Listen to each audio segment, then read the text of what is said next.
Defense Secretary Pete Hegseth is currently in Japan, where he's met his Japanese counterpart, Defense Minister Shinjiro Koizumi. His visit follows U.S. President Donald Trump's trip to the country and is part of a larger tour of Asia. Hegseth's meeting with Koizumi, along with President Trump's earlier visit, has reaffirmed the decades-old U.S. Japan alliance. The talks emphasized a shared resolve to strengthen deterrence and enhance response capabilities. In fact, Pete Hegseth has spoken about the threats originating from China in particular and criticized what he called the aggressive military buildup of Chinese forces. He's reiterated the United States' support for Japan in the region. Japanese Defense Minister Shinjiro Koizumi also expressed concern over China's increasing defense budget and highlighted Japan's effort to strengthen its missile systems. These statements have come as U.S. President Donald Trump is set to meet Chinese President Xi Jinping tomorrow. Listen in to what both leaders have had to say. As the minister and I discussed today, the security situation around Japan and in the region remains, as he said, and we agree, severe.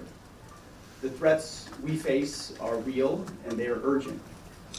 China's unprecedented military buildup and its aggressive military actions speak for themselves. Make no mistake about it, our alliance is critical to deterring Chinese military aggression, to responding to regional contingencies and keeping our countries safe. Shoulder to shoulder with Japan, we look forward to continuing to strengthen our alliance.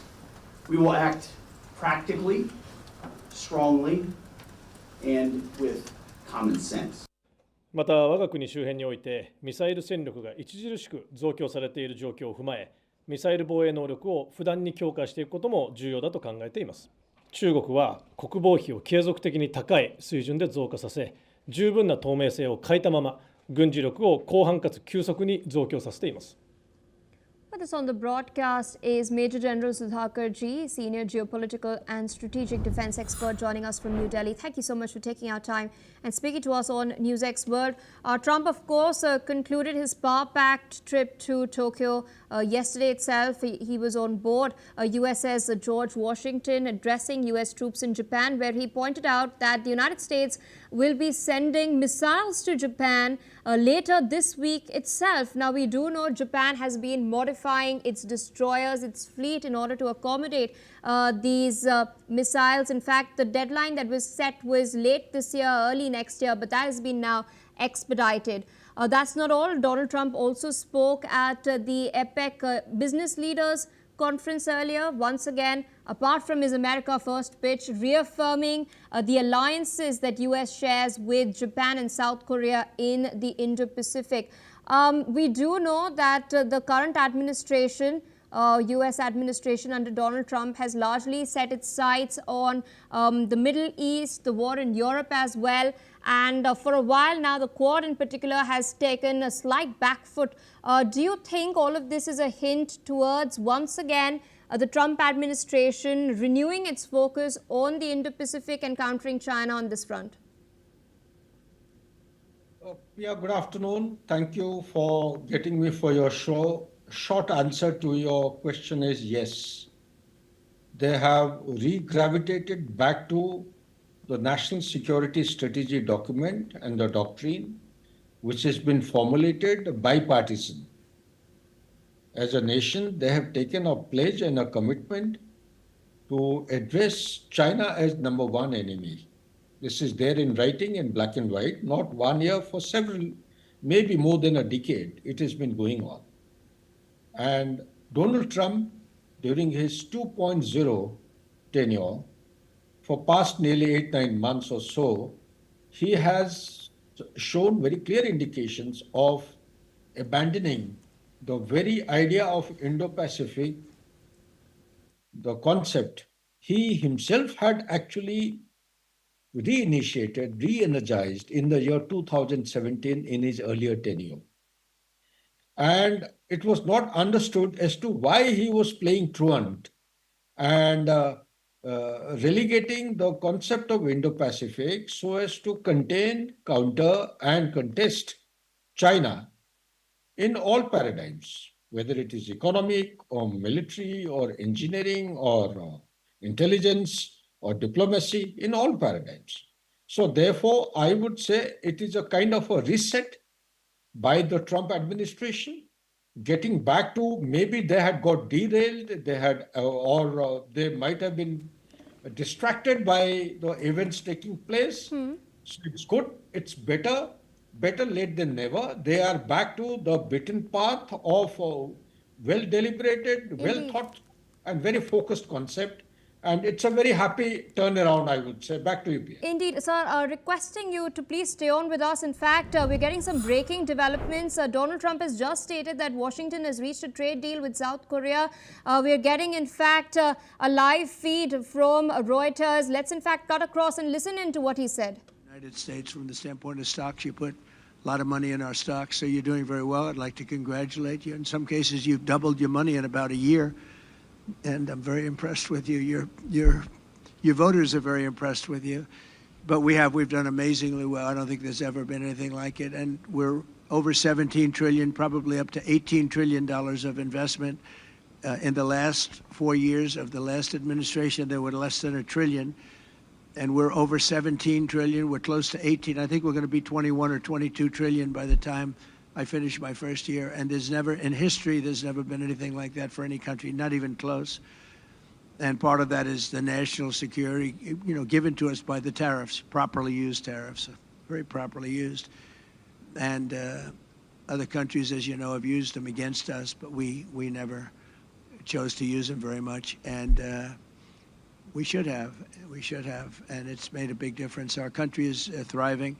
I think we have the hottest country anywhere in the world. And a year ago, we were a very troubled nation, but we're not anymore. So I just think it's an honor to be with you. You've all done a fantastic job. You're fantastic leaders. We had a great meeting a week ago. You came all the way, and now you came here, but this isn't quite as far. This time I traveled far. But you've done a fantastic job, and we're working together on rare earths, but we're working on a lot of things together, and it's all working out very well. But I just want to thank you for your hospitality, Mr. President. It's been great, and it's an honor, and we'll be back, and we'll see you again. And thank you very much. Thank you very much. Still with us on the broadcast is Major General Sudhakarji. We've just heard what Donald Trump has had to say at the APEC dinner. Also present with him on the table itself, Lee Jae-myung, Mark Carney of Canada, and Anthony Albanese of Australia. Trump has confirmed a trade agreement with South Korea. He stated that the United States is thriving right now. He's reaffirmed his partnership with allies. And I'd also like to, point out the fact that in the morning, during his speech at the business leaders meeting, he's pointed out about semiconductors, electricity, shipbuilding in particular, artificial intelligence, steel. Now, we do know that tensions between Washington, D.C. and Beijing are simmering. And Trump has invoked tariffs. He's threatened to invoke tariffs on the 1st of November. Beijing slammed back with port fees. There has been a restriction on rare earths, which are really crucial for the manufacturing of defense equipment.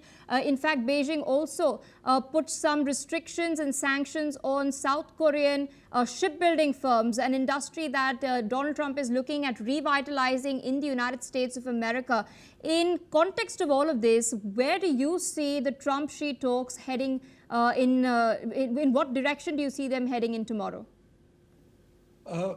Pia, very intelligent question you have asked. I think you have touched the raw nerve of US in doing so.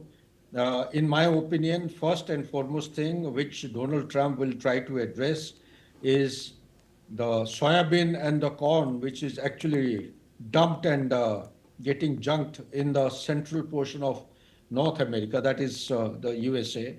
Farmers are up in arms. They have become rather restless as to the market which is to be enjoyed by an established supply chain of China has got diverted to Brazil. And there are no buyers for the soybean. In 2018, it was around $20 billion. Now I'm given to understand it's exceeded $25 billion. So who's going to buy such a huge quantum? And the farmers are restless. So therefore, he is going to secure a commitment from China that this is going to be bought, that is soybean and oil. So second thing is China in by and by has put an embargo on certain rare earth elements like antimony, neodymium. Neodymium is such a mineral without which your F-35 cannot fly. Yes. Your Tesla cannot move. Yes. Your data centers will go dark. Likewise. There are gallium, there are germanium, all these kinds of rare earth element and the critical minerals. He's going to take a very, I would say, assured commitment from China for a reasonably acceptable time limit that there should be no embargo in the supply chain from China, and assured supply must continue, without which the defense industry and the civilian industry in USA will come to a grinding halt. And third and most important thing is the critical issue about which China feels very vulnerable and sensitive of, that is Taiwan, reunification of Taiwan, tacitly or without tacitly, in some way or the other. China will try to negotiate with USA and take a kind of a assured commitment from USA that they will be reunifying Taiwan. There should be no objection or no protest or no kind of a military response from USA, whether it is boots on ground or any kind of military assistance, which will make the resistance from Taiwan a formidable one for smooth integration and reunification with China. These are the couple of issues which are coming to my mind. Back to you, please. Indeed, you've also spoken of the tech aspect of this sort of tussle that we're seeing between the United States and China. Interestingly, Amazon today had pledged $5 billion in data center investment in South Korea. Apart from this, what's also interesting is that we've seen South Korea's president, Lee Jae-myung, warning against protectionism and nationalism across the world. We know these two are characteristics of the Trump administration and, key points on which Trump did fight his campaign initially. Looking at the geographic realities of both South Korea and Japan, where Trump has concluded his visit recently, they cannot ignore geography. China is their neighbor. But on the other hand, they're also close allies of the United States of America. In your assessment, they are then caught in between. So how do you think they will then come to balance this if things, suppose, hypothetically, do not work out? Good question again. In my view, I have following thoughts come to my mind. First and foremost thing is that, there is an old saying which is a traditional cliche in America today. It is called a taco.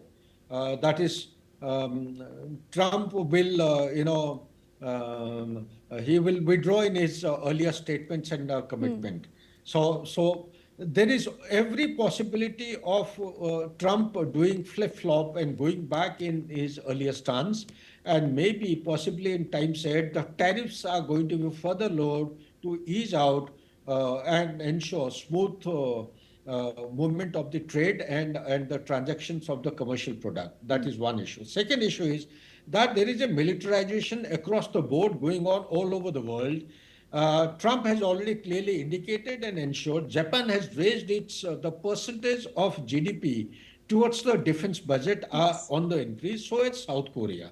So with the increase in the defense budget, both the countries as also Southeast Asian nations around South China Sea, they will be preparing for the worst eventuality. That is a conflict kind of a situation building up from China's side in order to deny freedom of movement in the Indo-Pacific.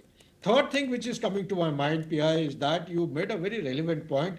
How are they going to balance out in 21st century, or they will continue to remain in the Cold War era? Cold War era is over. We are into Cold War 2.0. Cold War 2.0 is that USA has realized that they have stressed out too much as far as the military bases are concerned.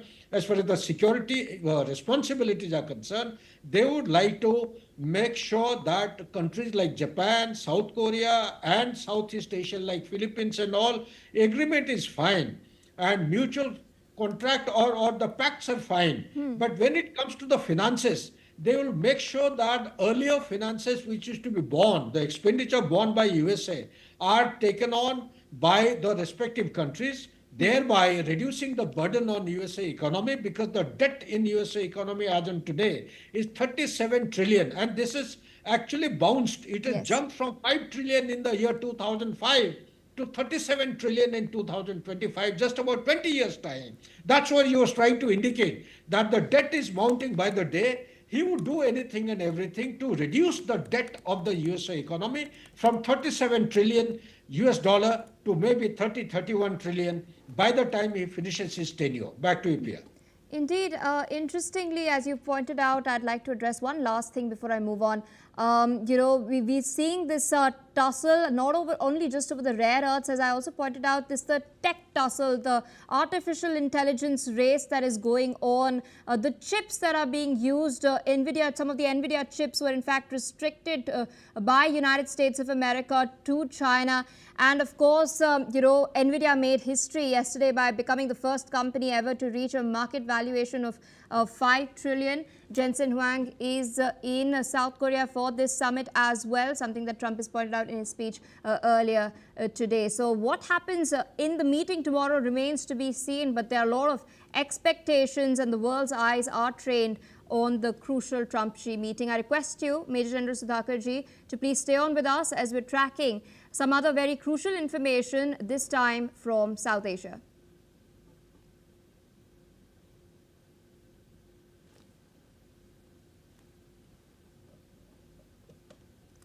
All right, there seems to be some trouble with our PCR crew in moving the screen, but I'll address it nonetheless.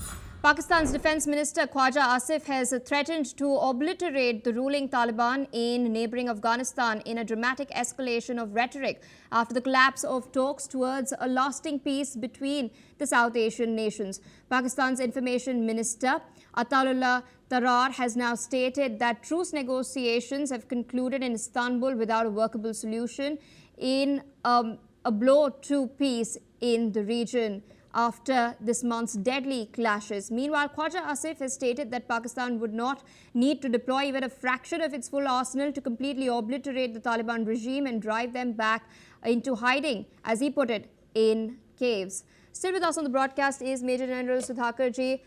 We've been discussing this yesterday as well.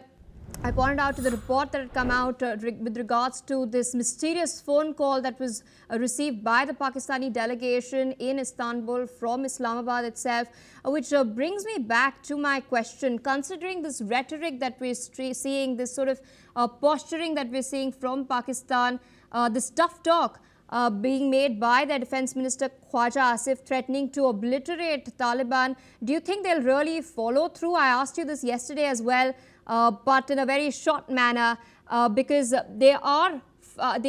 Pakistan is facing a multi-pronged war. They have skirmishes taking place with Iran. They have their terror proxies operating in India. They were considerably weakened during Operation Sindoor. There are tumultuous activities taking place in Balochistan, TTP attacks in Khyber Pakhtunkhwa as well. Yeah, nothing stops Pakistan from opening another front. It has become a country, I often call it as a frontless. It doesn't have any front today, though all the fronts are open. So, but despite that, they will open up a new front and they will add agony to the anguish which the country is going through. Nothing will stop it from opening that front. That is my take. But however, having opened the front, how long will it last? These are the questions which come to me as a military man. Is it going to be a short skirmish? Is it going to be a mere air violation like the way they have done, I think on 9th of October or some date and subsequently another day, now close to Kabul? Or is it going to be only artillery bombardment? That is what India would look for. It's an ideal opportunity for India to take back Pakistan, occupy Jammu Kashmir when the Western Front is active. We are waiting for those kind of eventualities, to open up. But will Pakistan do it? That is what the question is. The options are, one, yes, they can, but will they be able to sustain? Yes. Number two, they may do it partially, and half of it they would like to, take a back foot. Number three, they may not do anything. This may be kind of a rhetoric they are actually undertaking. Why? Why am I saying this? As on today, Pakistan is in serious debt. They require close to or more than 23 billion US dollar. Yes. just simply for debt servicing. Total debt as on today is more than 250 US billion dollars I'm talking of. External being 87 billion and internal is more than 180 billion dollars. So therefore, debt servicing is the biggest quandary and biggest threat in the mind of the people as far as economy is concerned. Second thing, there is a constitutional crisis. There is also crisis in the military. Military is actually disorganized. There is a disobedience of order. People are not willingly coming to participate in any conflict against any terrorist organization. There are far too many jawans and officers being killed with the encounter against the Baluchi Liberation Army, as also the Tehrik Taliban and Afghanistan Taliban. And most important thing is, when the front is being opened up, well, let them open up. This is exactly what India should be looking for. We want a front to be opened up with the Taliban, Afghanistan, so that it remains committed. This is going to be a golden window of opportunity for India to invest intelligently in a calibrated manner and extend orchestration of Operation Sindoor 2 to finish up Pakistan completely from the face of the planet. Back to you, Priya. All right, sir. With that, I would like to thank you for taking out time sharing your analysis with us on NewsX World. Well, viewers, due to paucity of time, this is all we have for this bulletin. More news and updates on the other side. Stay tuned for more.